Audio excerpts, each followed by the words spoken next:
My fiance's family doesn't treat me like part of the family and wants him to ditch me on Christmas as I'm about to give birth. My fiance, 31M, and I, 31F, are expecting our first baby due on December 30th. His family has a vacation home in Florida, and they have gone every year during the holidays for about a month until after New Year.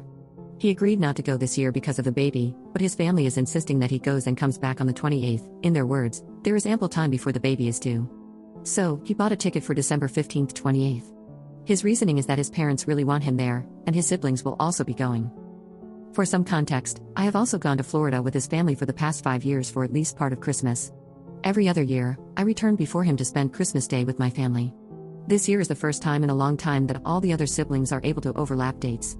My fiancé has major FOMO, fear of missing out, which is why this is a sensitive subject. His parents have always been weird about keeping their family close. There was a major conflict between him and his sister-in-law last year that ruined the vacation and drove a wedge between him and his siblings.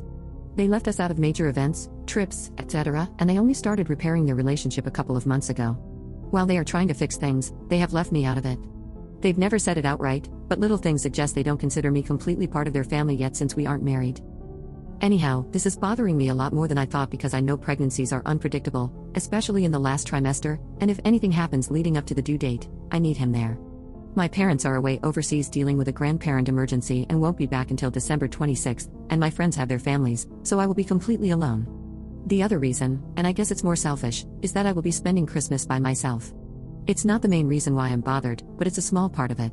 He's been spending Christmas every year in Florida since he was 15, and there will be many more trips after the baby is born, so I don't know why he can't skip this year for me. Anytime I bring it up, it results in a very uncomfortable fight about my expectations to put me first rather than his parents. I don't even bring it up anymore. His parents have always been kind to me, but they also don't see any problem, so I think I'm going crazy. Update 1. I'm sorry for not updating sooner. Everything has been overwhelming and I'm trying to deal with a lot. The good news is that my mom arrived home yesterday. When I explained everything to her, her sister, who is a retired nurse, insisted she come too.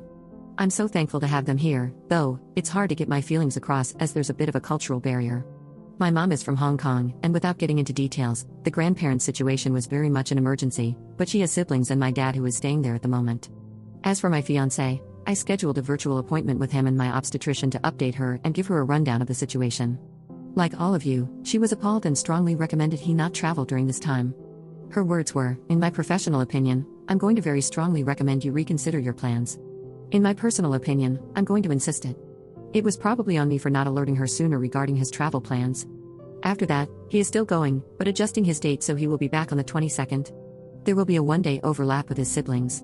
His mom isn't too happy he won't be there for Christmas, and she suggested he fly back later on the 25th instead so he can spend a part of Christmas Day with them, but he said no. It's still not ideal for me. My mom and aunt have insisted on speaking with his parents, so we've scheduled a call with them later today. I reached out to my best friend too about this after I read some of your responses and PMs. She was livid and informed her husband that she doesn't care if it's on Christmas Day. If I go into labor, she will drop everything and be there. She's also been kept up to date about who will be with me while he is away and will be visiting. I know there were a lot of questions regarding the family, but I can't address all of them. It's too much to write out. Yes, I know they don't treat me completely as family. There have always been small passive-aggressive things that bothered me, like not being invited to Mother's and Father's Day events, left out of family secret Santa, not being allowed to sleep in the same room when we visit, etc. Yes, I know that his mother must be aware that he shouldn't be leaving me at 37 weeks. She's not dumb, and I update her after all my appointments, so I know she knows this too. I don't know why she's saying it's okay, but I have an idea why. My mom has made it clear she will be addressing all of this in the call. Some of you wondered how they can afford to go to Florida for a month. His parents are retired and snowbird there. His siblings and sister-in-law all have 9-to-5 jobs that are partly remote, so they are lucky enough to take their work to Florida and work there. My fiancé is a gig worker, so he dictates his own schedule. Obviously, their schedules don't always align. I haven't shown him this thread yet. At the moment, it's just one more thing I don't want to deal with. I may in the future, but I have suggested we go to therapy before we set a wedding date, and he agreed. I'm also seeking counseling for myself. I'll try to update again after the baby comes. It might be a while, but please know that I am safe and have a lot of love surrounding me. Update 2.